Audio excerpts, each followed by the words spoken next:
Admiral Kethvar stood before the massive viewing screen in his command chamber, watching stars drift past like tiny diamonds against black velvet. The flagship Dominion's Edge cut through space with the quiet confidence of a predator that had never known defeat. Around him, his officers worked at their stations with practiced efficiency, their blue-scaled hands dancing across control panels that managed weapons capable of cracking planets. The Zephyrian Hegemony had ruled the galaxy. For 10,000 years, their empire stretched across 12,000 star systems, and every species they encountered either joined willingly or ceased to exist. Kethvar himself had overseen the conquest of 47 worlds, each victory adding another medal to his already heavy chest. Today's briefing concerned a small, insignificant world on the outer rim of the galaxy, a planet called Earth, inhabited by creatures called humans. The intelligence report lay open on his desk, and Kethvar read it again with growing amusement. "Primitive chemical rockets," he muttered, his voice carrying the deep rumble typical of his species. "No energy shields, no plasma weapons. They still use metal projectiles fired by explosive charges." His second-in-command, Captain Zelthara, approached with her usual precise military bearing. Her violet eyes held a hint of curiosity as she gestured toward the report. "The survey team classified them as barely spacefaring, Admiral. They have only recently established small colonies on nearby worlds in their system." Kethvar laughed, a sound like distant thunder. "Recently? How recently?" "Approximately 200 of their years, sir. Their entire industrial period spans." "Less than 4 centuries. 4 centuries!" Kethvar's amusement grew. The Zephyrians had been building starships for longer than this species had known how to work metal. "And they dare to exist in space that rightfully belongs to the Hegemony?" The Admiral walked to his private viewing port, gazing out at the star-filled darkness. Behind him, the command center hummed with quiet activity. Officers monitored communications from across the sector, coordinated supply lines that stretched across hundreds of light years, and maintained contact with the dozens of other fleets that enforced hegemony rule throughout the galaxy. "What is their military strength?" Kethvar asked, without turning around. Captain Zelthara consulted her datapad. "Minimal, sir. Their largest warships are approximately 300 meters in length. They possess no energy weapons beyond simple lasers used for industrial purposes. Their defensive capabilities appear limited to kinetic barriers and primitive missile systems." "Kinetic barriers?" Kethvar turned, raising one scaled eyebrow. "You mean they still rely on physical armor?" "Yes, sir. Thick metal plating, primarily. Some advanced composites, but nothing that could withstand even our lightest plasma cannons." The Admiral returned to his desk and activated the holographic display. A three-dimensional image of Earth's solar system appeared above the surface, showing the positions of planets, moons, and the scattered human colonies. The display marked known military installations with red dots. There were surprisingly few of them. "How many ships in their space force?" Kethvar asked. "Approximately 800 vessels of various sizes, sir. Most are transports or industrial ships. We estimate no more than 200 actual warships, and most of those are small. Patrol craft." Kethvar studied the display with the eye of a professional warrior. The human defensive positions made no sense from a military perspective. Their ships were scattered throughout the system with no apparent coordination. Their largest concentration of forces orbited their homeworld, but even that seemed inadequate for a proper defense. "They have no idea we're coming, do they?" he asked. "No, sir. Our long-range scouts have maintained careful observation protocols. The humans show no signs of increased military activity or defensive preparations." The Admiral nodded slowly. This would be even easier than he had expected. The Hegemony's standard first contact protocol was simple and effective. Arrive in overwhelming force, demand immediate surrender, and demonstrate superior firepower if necessary. Most species chose submission after seeing what hegemony weapons could do to their finest warships. "Assemble the fleet commanders," Kethvar ordered. We will plan this operation properly, though I suspect it will be concluded within hours of our arrival. Within minutes, the command chamber filled with the holographic projections of 50 ship captains. Each commanded a vessel capable of devastating entire continents. Together, they represented enough firepower to sterilize a dozen worlds. Against a primitive species like the humans, they were almost comically overpowered. Officers of the Hegemony, Kethvar began, his voice carrying easily to every corner of the chamber. We have been tasked with bringing the human species into our empire. Intelligence indicates this will be a routine pacification operation. The assembled captains listened with varying degrees of attention. Some looked bored, others eager for action after months of patrol duty. A few studied the tactical display with professional interest, though none seemed concerned about the outcome. Captain Mordek of the heavy cruiser Iron Fist raised his hand. Admiral, do we expect any resistance? The intelligence report suggests these humans are barely capable of interplanetary flight. Resistance is possible, but unlikely to be significant, Kethvar replied. Their weapons cannot penetrate our quantum barriers, and their ships lack the speed to escape our faster-than-light capable fleet. I estimate the entire operation will take no more than 6 hours from arrival to complete surrender. Captain Velkana from the destroyer squadron nodded approvingly. Shall we follow standard intimidation protocols, sir? Yes, we will emerge from hyperspace in their outer system and broadcast the standard surrender demand. If they refuse, we will demonstrate our superiority by destroying one of their military installations. That should convince them to be reasonable. The tactical officer activated a detailed scan of the human system. Sir, which target would you recommend for the demonstration? Kethvar studied the display, noting the positions of human bases and ships. One installation near a large asteroid caught his attention. According to the intelligence report, it was a mining operation with minimal defenses. There, he said, pointing to the asteroid facility. It appears to be a combined industrial and military outpost. Destroying it will show them we can eliminate their infrastructure while demonstrating the futility of resistance. The assembled captains murmured their agreement. It was a textbook operation, the kind they had performed dozens of times before. The only unusual aspect was how primitive the target species appeared to be. Sir, Captain Zelthara interjected, shall I assign this mission to one of our newer commanders? It would provide valuable experience without significant risk. Kethvar considered the suggestion. Commander Jexra had recently been promoted to captain of the destroyer Swift Retribution. The young officer had shown promise during training exercises but lacked real combat experience. A simple operation against an inferior enemy would be perfect for building confidence. An excellent idea, Captain. Commander Jexra will have the honor of firing the demonstration shot. One destroyer should be more than sufficient to eliminate a mining station, defended by primitive weapons. The meeting continued for another hour as they discussed formation positions, communication protocols, and post-surrender procedures. The Hegemony had conquered so many worlds that the process had become routine. Every officer knew their role. Every ship had its assigned position, and every possible contingency had been planned for, or so they believed. As the holographic projections faded and the captains returned to their ships, Kethvar remained in his command chamber, studying the tactical display.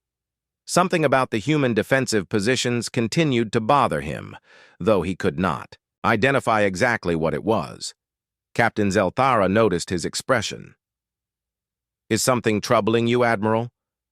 Perhaps, Kethvar replied slowly. Their ship positions seem random, almost careless. But these humans have been spacefaring for 2 centuries. Surely they would have developed some basic tactical knowledge in that time. They are primitives, sir. Perhaps they simply lack the military experience to position their forces effectively. The Admiral nodded, but his unease persisted. In his long career, he had learned to trust his instincts. Something about this situation felt different, though he could not explain why. Double-check our intelligence reports, he ordered. I want to be certain we have not missed anything important. Of course, sir. Though our scout ships have been observing their system for months, if the humans possessed any advanced weapons or defensive capabilities, we would have detected them. Kethvar dismissed his concerns with visible effort. He had conquered 47 worlds, faced dozens of different alien technologies, and defeated enemies who initially appeared far more formidable than these humans. His success came from careful planning and overwhelming force, not from worrying about primitives who still used chemical rockets. Set course for the human system, he commanded. All ships are to maintain standard formation and prepare for immediate combat operations upon arrival. The massive fleet began to move, 50 warships sliding into hyperspace with practiced precision. Each vessel carried enough firepower to level cities, manned by crews who had never known defeat. They were the finest military force in the galaxy, representatives of an empire that had never met its equal. Admiral Kethvar settled into his command chair as the stars shifted into the familiar blue-white streaks of faster-than-light travel. In a few hours, they would arrive at Earth and deliver the standard ultimatum. The humans would surrender, as every other species eventually did. Another world would join the hegemony. Another victory would be recorded in the history books. And the eternal expansion of their empire would continue. He had no way of knowing that in a few hours his understanding of warfare, technology, and the nature of power itself would be shattered beyond repair. The humans were waiting, and they were ready for visitors. The Hegemony fleet dropped out of hyperspace at the edge of the human solar system with the coordinated precision that marked elite military units. 50 warships materialized in perfect formation, their quantum barriers shimmering like soap bubbles around hulls that gleamed with deadly purpose. Admiral Kethvar watched the tactical display update as his sensors began mapping the system ahead. What they found was not what anyone had expected. "Admiral," the sensor officer called out, his voice tight with confusion. "I'm reading massive energy signatures throughout the system, much more than our intelligence reports indicated." Kethvar frowned, moving to stand behind the sensor station. "Define massive." The young officer's hands flew over his controls, trying to make sense of the readings flooding his screens. "Sir, there are thousands of artificial structures in this system. Orbital platforms, asteroid installations, ship formations from the inner planets all the way out to the edge of their gravity well. Thousands?" Captain Zelthara joined them at the sensor station. "Our scouts reported minimal infrastructure." "I'm showing the same readings, sir," the communications officer added. "There are active power signatures on scales that suggest major industrial complexes. Some of these installations are enormous." Admiral Kethvar studied the updated tactical display as new contacts appeared by the dozens. The neat, simple picture from their intelligence reports was being replaced by something far more complex. Where their scouts had detected a few hundred ships, the sensors now showed thousands of vessels spread throughout the system. "How did our scouts miss this?" Zelthara asked quietly. "Unknown, Captain. Either the humans have been hiding their true capabilities, or they have constructed all of this very recently." The Admiral's unease returned, stronger than before. Military commanders did not survive long by ignoring warning signs, and everything about this situation was setting off alarms in his experienced mind. "Sir," the communications officer interrupted, "we're receiving a transmission from the third planet, audio and visual." "Put it through," Kethvar ordered.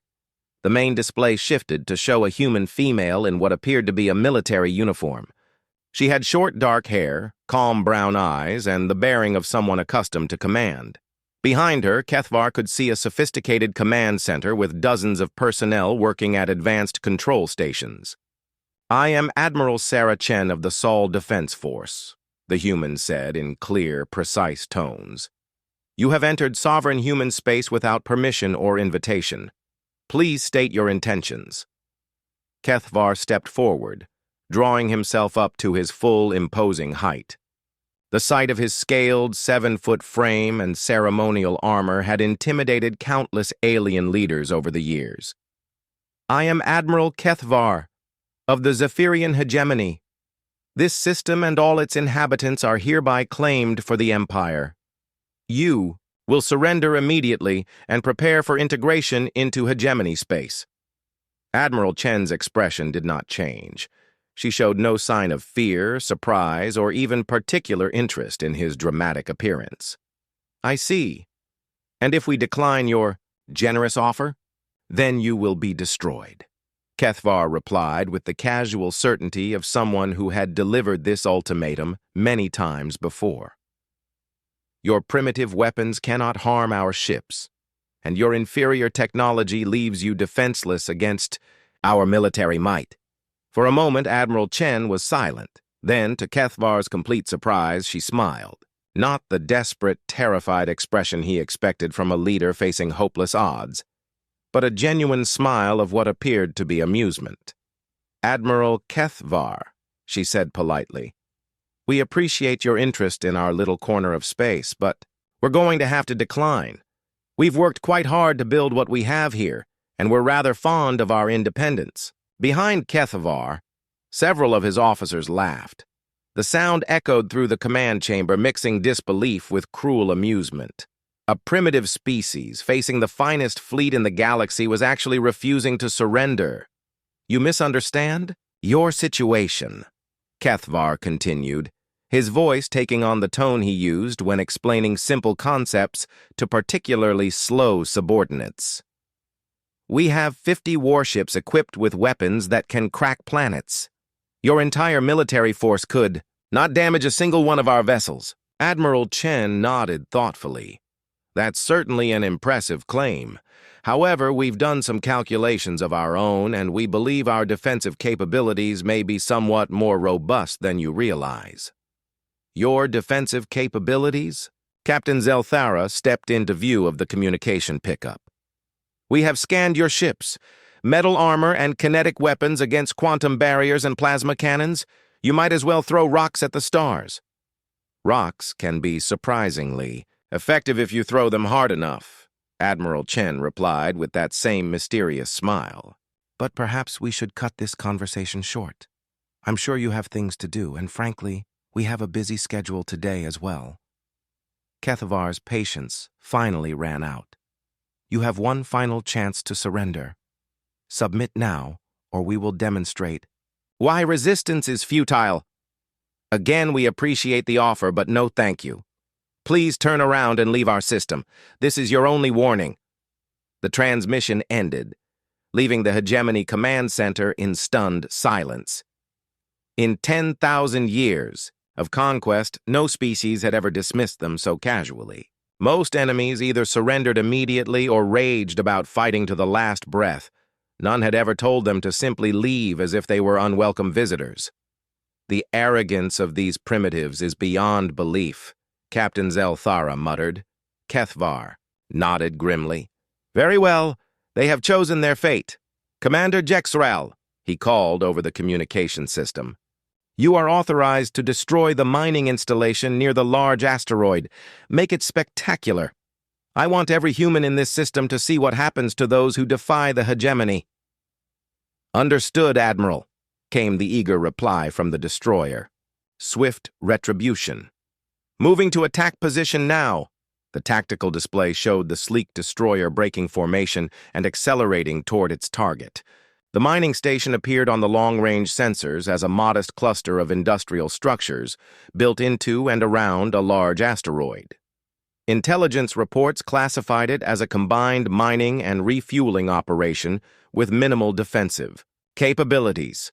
"All ships, maintain position and observe," Kethvar ordered. "Let the humans see how easily we can reach out and eliminate their installations. After they watch their mining station disappear, they may reconsider their foolish defiance." The destroyer Swift Retribution was one of the newest ships in the fleet, armed with the latest plasma cannons and protected by military-grade quantum barriers. Against a species that still used metal projectiles, it was essentially invulnerable. Commander Jexra was young but competent. and this simple demonstration would give him valuable combat experience. The destroyer is approaching weapons range, the tactical officer reported. Target acquisition in 30 seconds. Through the viewing screens, they could see the distant glow of the destroyer's engines as it closed on the human installation. The mining station made no attempt to move or take defensive action. It simply sat there, apparently resigned to its fate. Primitive mining equipment against a Hegemony destroyer, one of the junior officers commented. This will be over in seconds. HFY nodded, but his earlier unease had not faded. Something about this entire situation continued to feel wrong. The humans' casual dismissal of his threats, their apparent lack of concern about overwhelming odds, their mysterious smile when discussing defensive capabilities.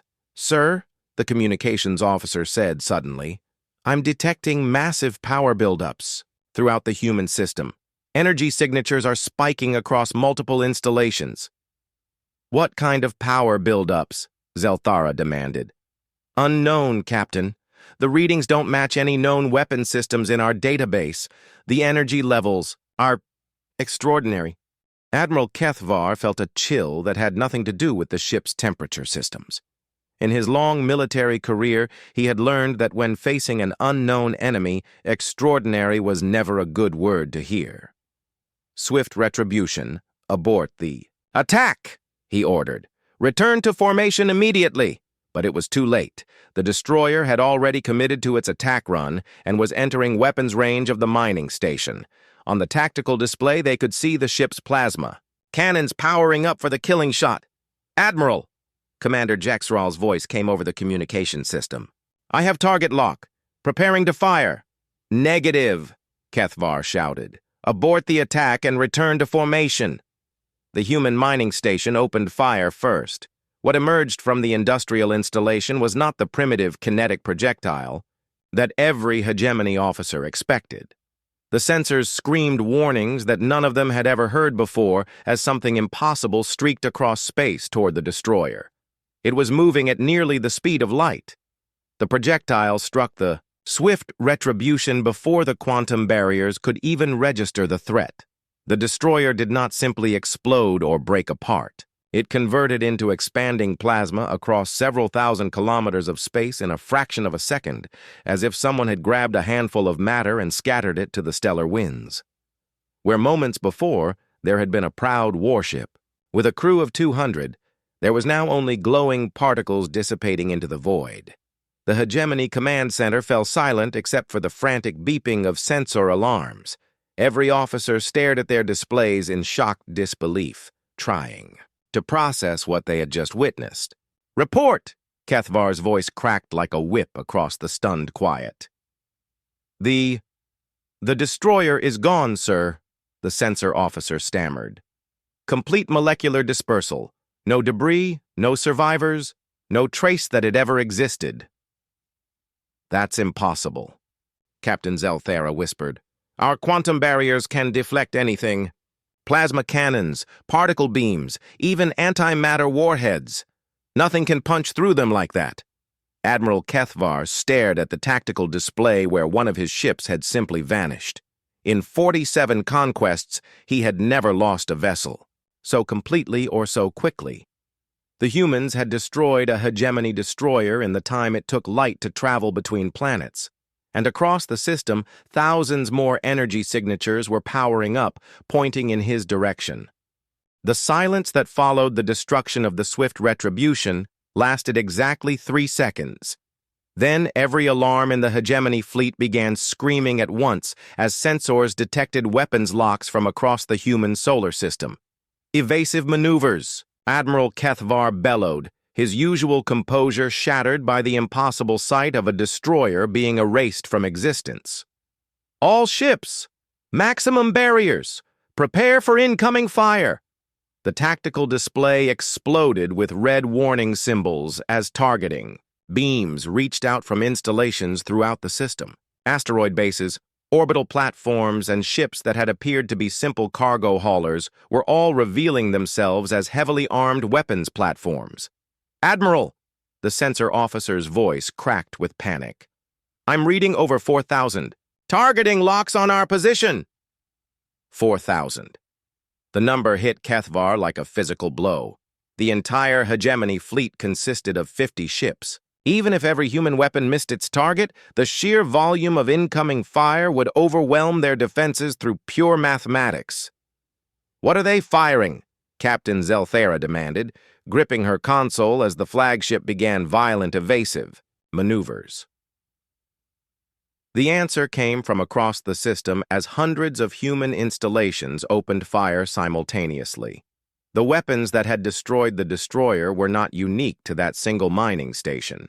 Every major installation in the solar system possessed the same impossible technology. Streams of projectiles moving at 99% of the speed of light lanced across space like fingers of concentrated destruction. They moved too fast for conventional targeting systems to track, too fast for shields to adjust, too fast for ships to evade. The heavy cruiser Iron Fist took a direct hit amidships. The result was identical to what had happened to the destroyer. The massive warship, capable of bombarding continents, simply ceased to exist in a flash of superheated plasma. "Impossible!" Zelthera screamed. "That was a heavy cruiser, Class A quantum barriers. It should have been able to absorb a direct hit from a supernova." Two more ships vanished in quick succession as the human weapons found their marks. The escort, frigate Dancing Blade, and the support vessel. Supply Master both converted to expanding clouds of ionized gas before their crews could even send distress signals. Admiral Kethvar watched his fleet being systematically destroyed and felt something he had not experienced in decades of warfare: genuine terror. These weapons defied everything the Hegemony knew about physics and warfare. How could primitives who still used chemical rockets create projectiles that moved at relativistic speeds? "Science officer," he commanded. "Analysis. How are they achieving these velocities?" The Zephyrian science officer, his normally calm demeanor replaced by frantic urgency, worked desperately at his instruments.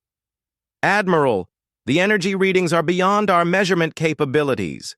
They appear to be using some form of gravitational acceleration, but the power requirements would be astronomical." Another ship died. The destroyer Vengeance Strike tried to use an asteroid for cover, but the human projectile punched through several kilometers of solid rock without slowing down and obliterated the ship on the other side. "They're using the entire system as a weapon," the tactical officer reported. "Sir, I'm detecting gravitational anomalies throughout human space. They've placed artificial gravity generators at key points and are using them to accelerate projectiles to impossible speeds." The revelation hit Kethvar like a second shockwave. The humans had not just built a few advanced weapons, they had turned their entire solar system into an integrated defensive network. Every asteroid, every moon, every orbital platform was part of a vast machine designed to annihilate anything that entered their space. "How long have they been building this?" he whispered. "Unknown, sir. But given the scale of construction, it would have taken decades, maybe centuries." Centuries. While the Hegemony had been conquering primitive worlds and enslaving lesser species, the humans had been quietly preparing for exactly this moment. They had seen the galaxy around them, understood that more advanced civilizations existed, and decided to be ready. The communication system crackled to life, and Admiral Chen's voice filled the command center again. She sounded exactly as calm and composed as before, as if the systematic destruction of an Imperial fleet was nothing more than a minor inconvenience. "Admiral Kethvar," she said politely, "we did warn you to leave. However, we understand that military commanders sometimes have difficulty processing new tactical situations. Would you like us to demonstrate our defensive capabilities further, or would you prefer to discuss a peaceful withdrawal?" Kethvar stared at the display showing the positions of his remaining ships. In less than 5 minutes, he had lost 6 vessels to weapons that should not exist. His fleet, which had seemed overwhelmingly powerful when they arrived, was being picked apart like children's toys.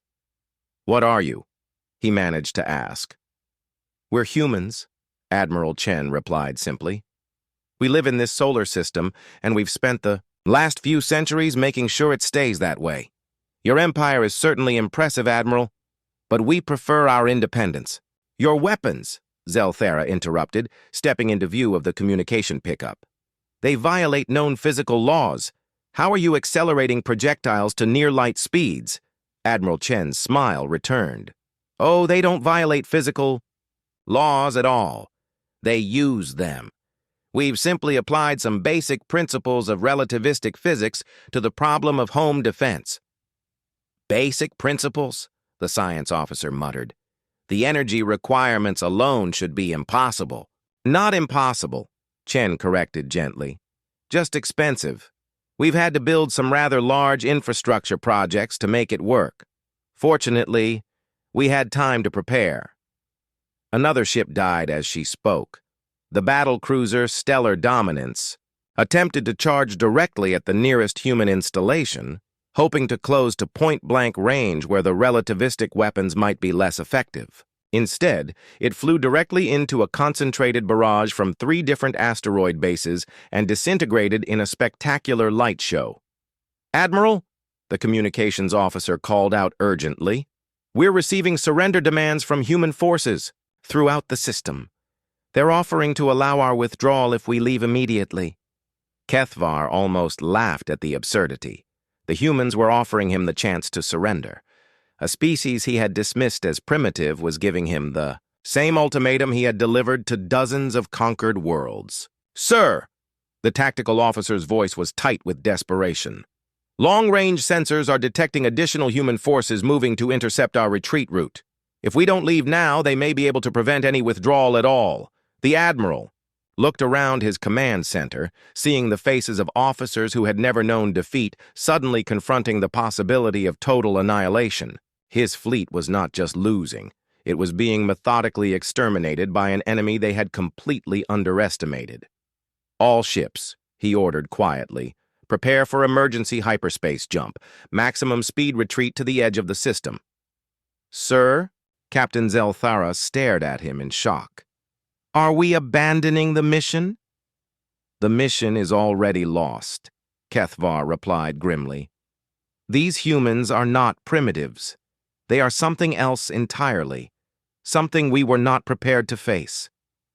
As his ships began accelerating toward the edge of the system, more human weapons opened fire. The retreat became a running battle as installations throughout the solar system tracked the fleeing Hegemony vessels and launched their impossible projectiles. The escort frigate Quicksilver exploded in a ball of superheated gas. The support cruiser, Endless Victory, followed seconds later. Each death was swift, clean, and absolute. No wreckage remained, no survivors escaped, no trace that proud warships had ever existed. Admiral, the science officer called out, his voice filled with academic fascination despite their desperate situation. I'm beginning to understand their technology. They're not just using gravity to accelerate projectiles. They're manipulating space-time itself. Explain, Kethvar demanded as another ship vanished from his tactical display. They've created artificial singularities throughout their system, controlled black holes that they use as gravitational catapults. When they fire a projectile into one of these gravity wells, it emerges at velocities approaching the speed of light. The implications were staggering. Creating and controlling black holes required an understanding of physics that the Hegemony had never achieved. The humans had not just advanced beyond primitive chemical rockets, they had advanced beyond anything in the known galaxy. How is this possible? Zelthara whispered. They've been spacefaring for only 2 centuries. Perhaps, the science officer said slowly. They spent those 2 centuries studying the universe instead of conquering it. Admiral Chen's voice returned to the communication system one more time.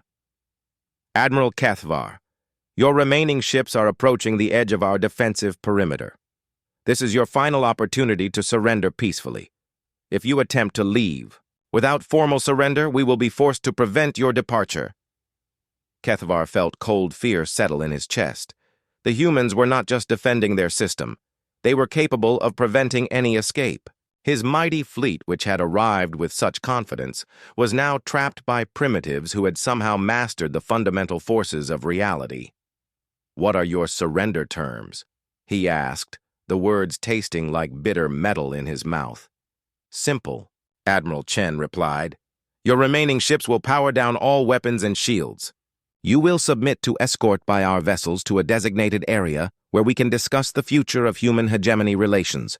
No harm will come to your crews, but your military operation in our space is concluded." Around him, Kethvar could see the faces of his officers. Pride warred with pragmatism. Military honor fought against the desire to survive. They had come to conquer a primitive world and found themselves facing something beyond their understanding. 2 more ships died as he hesitated. The heavy cruiser Bone Crusher and the destroyer Sharp Edge both vanished in simultaneous explosions of light as human weapons found their marks with impossible precision. "Sir," Captain Zelthera said quietly, "we've lost 19 ships. If this continues, none of us will survive to report what we've discovered." Kethvar looked at the tactical display one final time. His proud fleet was scattered and bleeding, hunted by weapons that treated their most advanced defenses like tissue paper. The humans had not just defeated them, they had made the entire concept of hegemony military superiority obsolete. "All ships," he transmitted to his remaining vessels. "Stand down, power down all weapons, and prepare for surrender." The words felt like poison, but they were the only choice that offered any hope of survival. Admiral Kethvar, conqueror of 47 worlds, had just become the first hegemony commander in history to surrender to a species they had come to enslave, and in the back of his mind, a terrible thought was forming. If the humans could do this to his fleet, what could they do to the hegemony itself? The surrender of the hegemony fleet created an eerie silence in the human solar system. For the first time in hours, the relativistic weapons fell quiet, their artificial gravity wells spinning down to standby power. Admiral Kethvar sat in his command chair, staring at the tactical display that showed his once proud fleet reduced to 31 battered survivors.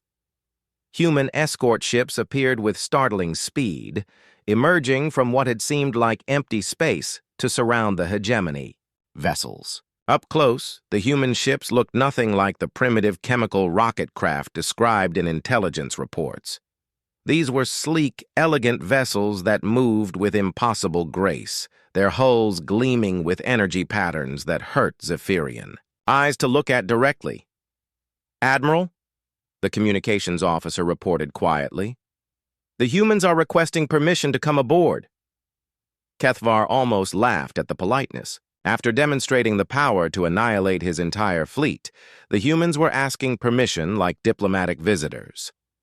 "Grant them access to Docking Bay 3. 20 minutes later, Admiral Sarah Chen entered the Hegemony flagship, accompanied by 2 other humans. They wore simple military uniforms without visible weapons, and they moved with the calm confidence of people who knew they held all the advantages. Admiral Chen was smaller than Kethvar had expected from the communication screens. Humans were a compact species, barely reaching his chest in height. But there was something in her bearing that commanded respect. Her brown eyes held intelligence and a hint of amusement, as if she found the entire situation mildly entertaining. "Admiral Kethvar," she said, extending her hand in what he recognized as a human greeting gesture. "Thank you for agreeing to meet. I'm sorry our first contact had to be under these circumstances." Kethvar looked down at the offered hand for a moment before carefully taking it. Human skin was warm and surprisingly soft compared to Zephyrian scales. "Admiral Chen, I confess myself impressed by your defensive capabilities." "Thank you. Please, shall we sit? We have quite a bit to discuss." They moved to the conference room adjacent to the command center. Captain Zelthera and the science officer joined them, while the 2 humans who had accompanied Admiral Chen took seats across the polished metal table. "Before we begin," Admiral Chen said, activating a small device that projected a 3-dimensional star map above the table, I should probably explain why we were ready for you. The star map showed the local galactic region, with thousands of star systems marked in different colors. Hegemony space appeared as a vast red territory, while human space was a tiny blue dot on the outer rim. We've been watching your empire for quite some time, Chen continued. About 50 years ago, our deep space monitoring stations detected your expansion into this region.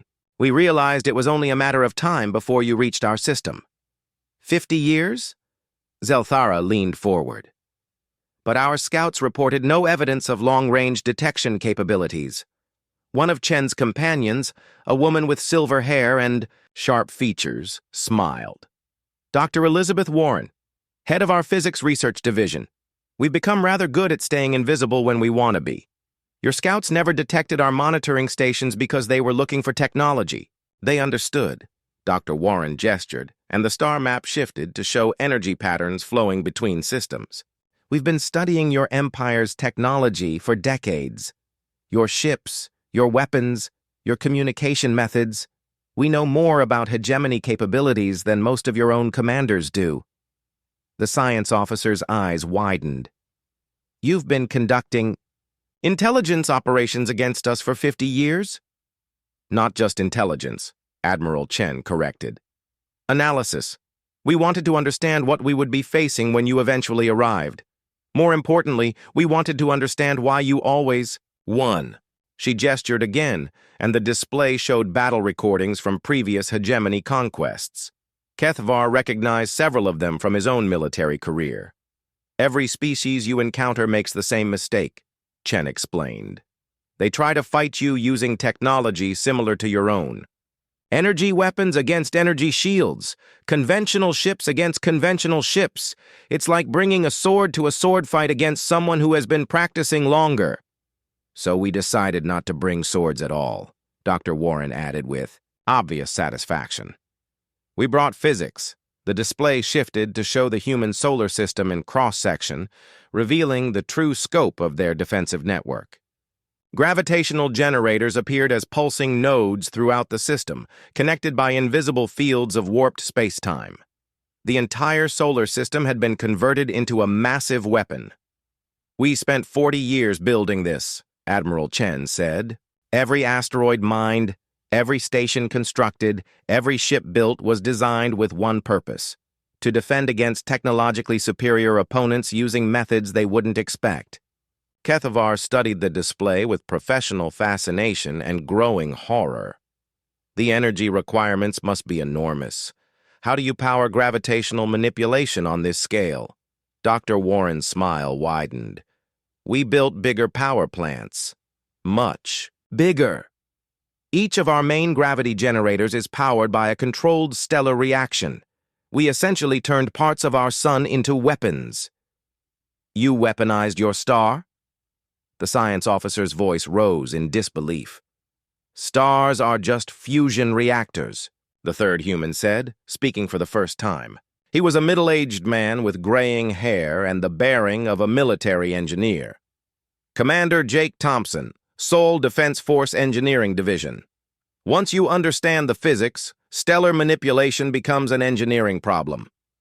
The implications crashed over Kethvar like a cold wave. The humans had not just built advanced weapons, they had restructured their entire solar system around the concept of defense against superior enemies. They had turned their sun, their planets, their very space into components of a weapon system. How long would it take you to build this again? He asked quietly. Admiral Chen and Dr. Warren exchanged glances. With our current industrial capacity, about 15 years for a basic system, 25 for the full defensive network. And you could build it in any star system?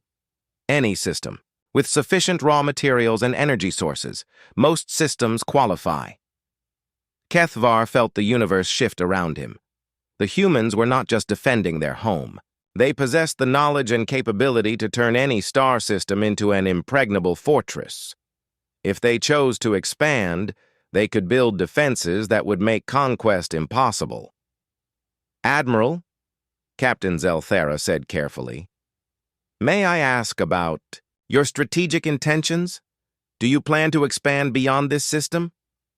We've been debating that question for years, Admiral Chen replied honestly. Until today, we weren't sure if defensive measures would be sufficient. Now that we know they work, we have more options. She gestured, and the star map zoomed out to show nearby systems. There are 17 uninhabited systems within 50 light years of Earth. All of them have the resources necessary for stellar engineering projects. We could establish defensive networks in all of them within a century. The words hung in the air like a death sentence for hegemony expansion plans. If the humans moved into those systems and built defenses similar to what they had demonstrated today, they would create an impregnable barrier between hegemony space and the outer rim. But expansion requires ships, Commander Thompson added.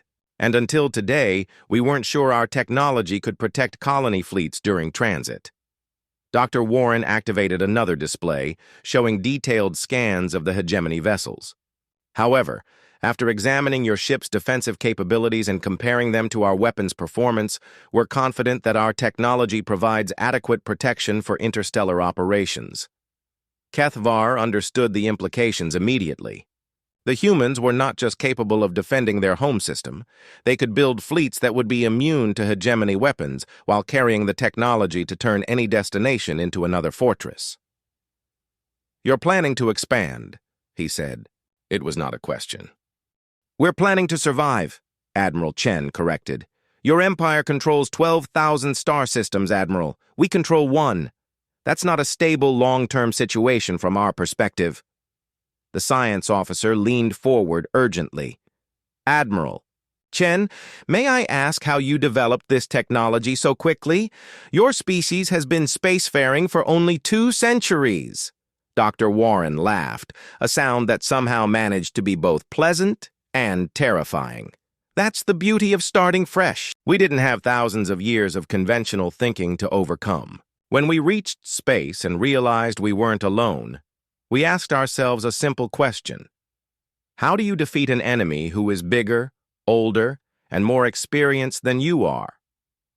The answer, Commander Thompson continued, was to change the rules of the game. Instead of trying to build better versions of existing technology, we went back to fundamental physics and asked what was actually possible.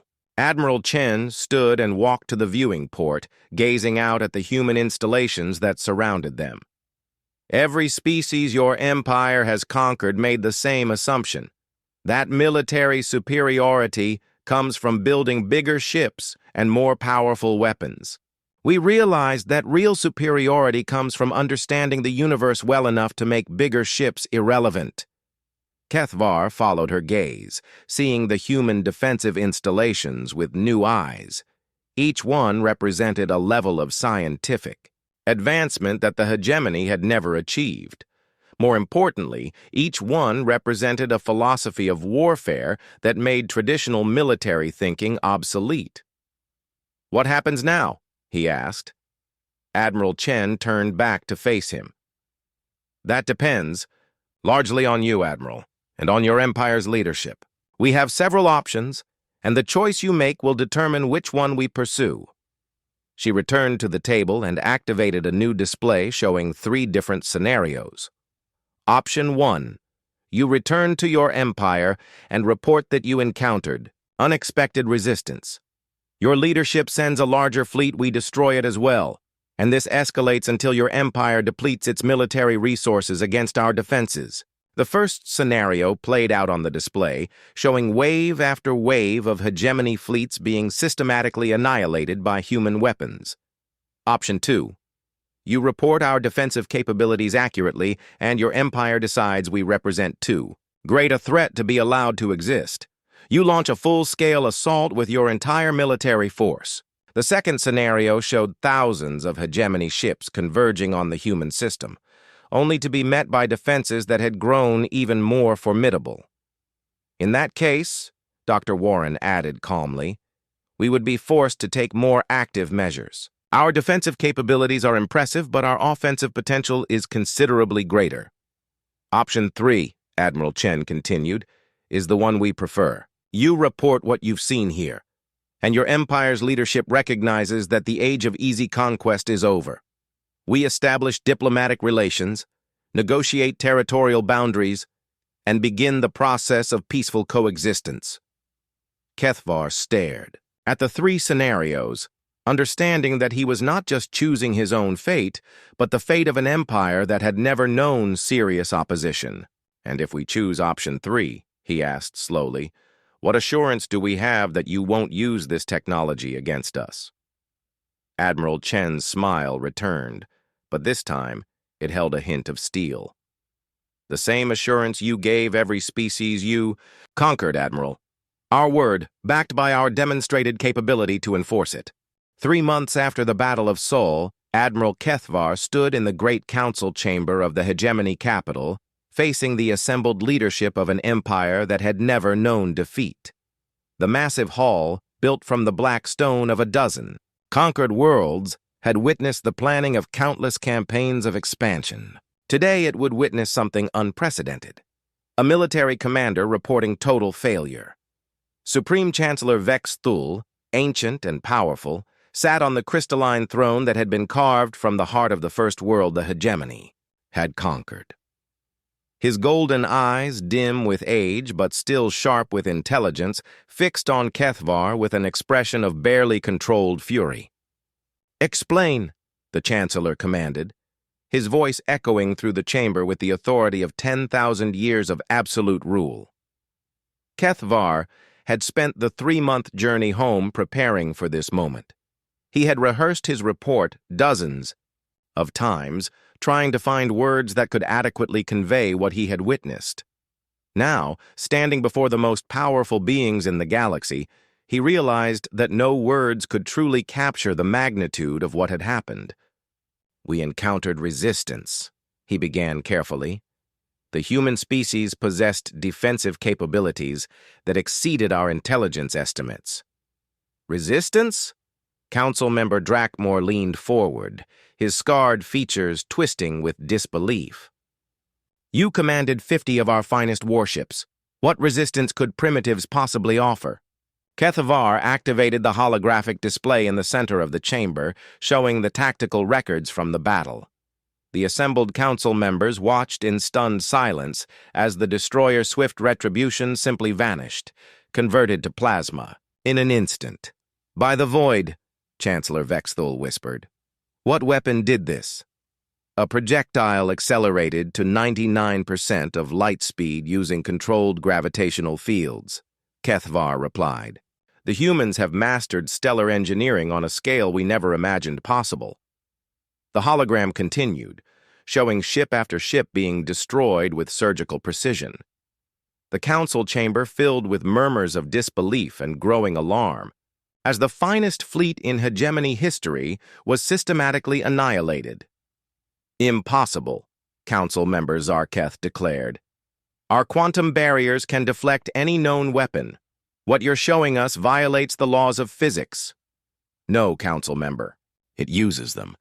The humans have achieved a level of scientific understanding that makes our technology appear primitive by comparison." General Morgath, Supreme Commander of all Hegemony military forces, stood with obvious effort, his ancient frame kept alive by cybernetic enhancements, trembled with rage.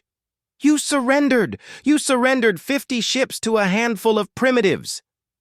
"I surrendered 31 ships to save the lives of 20,000 crew members," Kethvar replied firmly, "and to bring back intelligence that may save our empire from complete destruction." The words hit the chamber like a physical force. Save the empire? The Zephyrian hegemony had never faced a threat to its existence.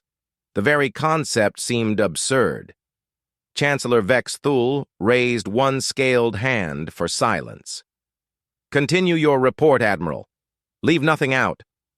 For the next 2 hours, Kethvar detailed everything he had learned during his captivity. The humans' systematic preparation for conflict, their fundamental understanding of physics that surpassed anything in the known galaxy, their ability to turn entire star systems into weapons, their plans for expansion that could create an impregnable barrier across dozens of systems.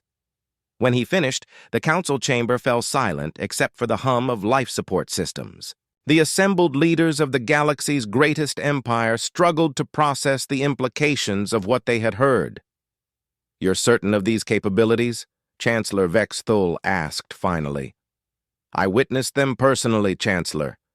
The humans allowed me to tour their installations before releasing my fleet. They wanted us to understand exactly what we had encountered." Council member Silvara, the Empire's chief science advisor, accessed her data terminals with quick, nervous movements. "If these claims are accurate, the energy requirements would be astronomical. How do they power such systems?" "They've learned to manipulate stellar reactions directly. They treat stars the way we treat fusion reactors." The implications crashed over the council like a wave. If the humans could manipulate stars, they possessed power on a scale that dwarfed anything in hegemony space. They could potentially extinguish suns, trigger supernovas, or reshape entire star systems at will. "What do they want?" General Morgath demanded. "Peaceful coexistence," Kethvar replied. They offered to establish diplomatic relations and negotiate territorial boundaries.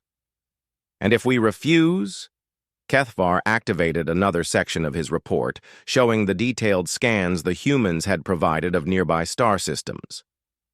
"They've already begun expansion operations. 3 uninhabited systems within their sphere of influence now show signs of stellar engineering projects." The tactical implications were clear to every military mind in the chamber. The humans were not just defending their home system. They were building a network of fortress worlds that would make any military assault impossible. Chancellor Vex Thul leaned back in his throne, his ancient mind working through scenarios that would have been unthinkable just hours before.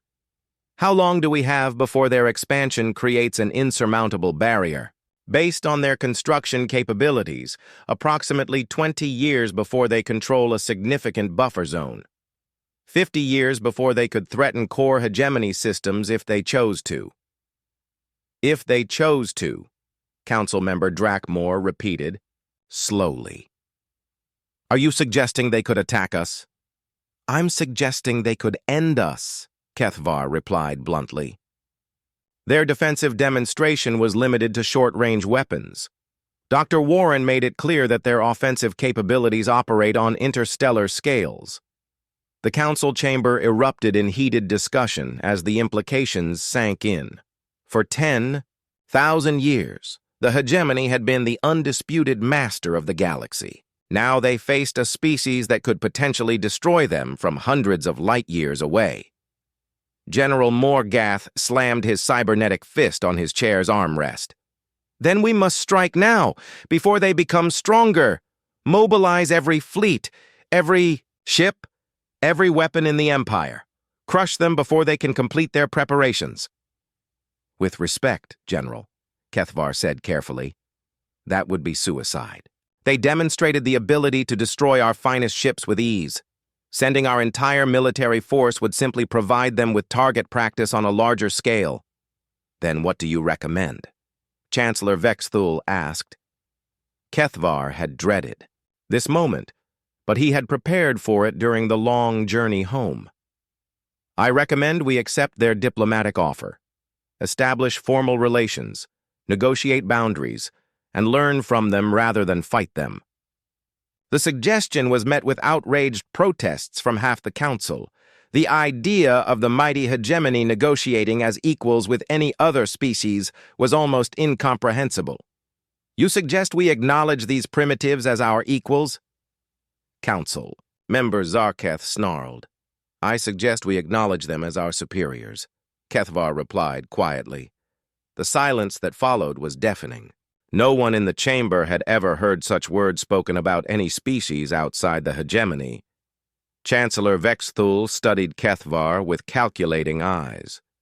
"You truly believe they are superior to us?" "In every way that matters for long-term survival, yes. They are more advanced scientifically, more innovative strategically, and more pragmatic diplomatically. They defeated our finest fleet without losing a single ship or crew member." "And you believe they can be trusted?" Kethvar considered. the question carefully. They kept their word regarding our safe release. They provided accurate information about their capabilities rather than hiding their strength. Most importantly, they chose to demonstrate restraint when they could have chosen annihilation. The Admiral activated one final hologram, showing a message that had arrived just days before his fleet reached Hegemony space. Admiral Chen appeared in the projection, her calm demeanor unchanged. Chancellor Vex Thule and distinguished members of the Hegemony Council, the recorded message began. By now, Admiral Kethvar has delivered his report on our recent encounter. We hope this incident can serve as the beginning of a new relationship between our peoples, rather than the start of a conflict that would benefit no one. The hologram continued with Admiral Chen outlining detailed diplomatic proposals, trade agreements, and territorial accords. She spoke with the confidence of someone who held all the advantages but chose to offer partnership rather than conquest. We have dispatched a diplomatic vessel to neutral space near the Kepler station, the message concluded. Our ambassador is prepared to begin formal negotiations at your convenience. We look forward to a long and peaceful relationship between our civilizations. When the hologram faded, Chancellor Vex Thule sat in thoughtful silence for several minutes. Around him, the council members waited for a decision that would reshape the balance of power in the galaxy. General Morgath, the Chancellor said finally, stand down all offensive operations in the Outer Rim. Cancel any planned expansions in the direction of human space. Chancellor, surely you don't intend to— I intend to survive, Vex Thule interrupted firmly. And to ensure our empire survives as well. Admiral Kethvar, you will lead our diplomatic mission to meet with these humans. Chancellor, Kethvar said carefully, I should mention one final detail from my captivity. The humans made it clear that they monitor all communications in the surrounding systems. They will know about this meeting and our decision within hours. As if summoned by his words, the chamber's communication system activated. Admiral Chen's voice filled the great hall with polite formality. Chancellor Vex Thule, Council members, Admiral Kethvar, we apologize for the intrusion, but we wanted to express our appreciation for your decision to pursue diplomatic solutions. Our ambassador looks forward to meeting with your representative. The transmission ended, leaving the council chamber in stunned silence once again. The humans had not only defeated their finest fleet, but had also been monitoring the most secure facility in Hegemony space. Chancellor Vex Thule looked around the chamber at the faces of leaders who had never known anything but absolute dominance. The age of conquest is over, he announced. The age of diplomacy has begun. 6 months later, Admiral Kethvar stood on the observation deck of the diplomatic station that had been constructed at the boundary between human and Hegemony space. Through the transparent aluminum windows, he could see ships from both civilizations docked peacefully at the same facility. The negotiations had proceeded better than anyone had dared hope. The humans had proven to be reasonable, pragmatic, and surprisingly generous in their proposals. They asked for recognition of their territorial claims, establishment of trade routes, and shared scientific research programs. In return, they offered technologies that would revolutionize Hegemony civilization, not weapons, but tools for stellar engineering, advanced manufacturing, and space exploration that would benefit every world in the Empire. Admiral, a familiar voice said behind him. He turned to see Admiral Chen approaching with her usual calm smile. Admiral Chen, how go the negotiations? Very well. Your diplomats are quick learners, and your chancellor is remarkably adaptable for someone who has ruled for centuries. They stood together, watching the mixed fleet of human and Hegemony vessels. The sight would have been unimaginable just a year ago. May I ask you something? Kethvar said. During our battle, you could have destroyed my entire fleet. Why did you show restraint? Admiral Chen was quiet for a moment, considering her answer. Because destruction is easy, Admiral. Any civilization can learn to destroy. Building something better requires wisdom. She gestured toward the bustling station around them. This is better. trade instead of conquest, cooperation instead of domination, progress instead of endless war. Kethvar nodded slowly. And if other species refuse to accept this new paradigm? Admiral Chen's smile took on a familiar hint of steel. Then they'll discover that the age of easy conquest is over. We've shared our defensive technologies with 17 other species. In the past 6 months, the galaxy is changing, Admiral. Your empire can change with it or be left behind. As if to emphasize her point, a new ship appeared at the edge of the system. Its design was unlike anything Kethvar had seen before, a fusion of human and hegemony engineering that was somehow more elegant than either could achieve alone. The first joint construction project, Admiral Chen explained proudly. A exploration. Vessel designed to chart systems beyond the galactic rim, your engineers and ours working together. Kethvar watched the ship dock with a mixture of wonder and melancholy. The galaxy his empire had ruled for 10,000 years was disappearing, replaced by something new and unpredictable. Do you regret it? Admiral Chen asked quietly. The end of your empire's dominance? The question deserved an honest answer. I regret the losses, he said finally. The ships, the crew members who died. But the empire itself?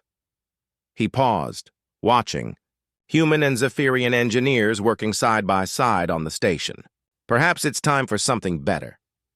Admiral Chen nodded approvingly. That's exactly what we were hoping you'd say.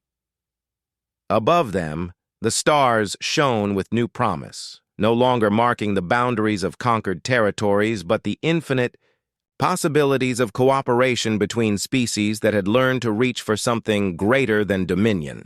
The age of humanity had indeed begun, but it would be an age of partnership rather than conquest, of exploration rather than exploitation. And in the depths of space, other civilizations were taking notice, preparing to join a galaxy where strength was measured not by the ability to destroy, but by the wisdom to build.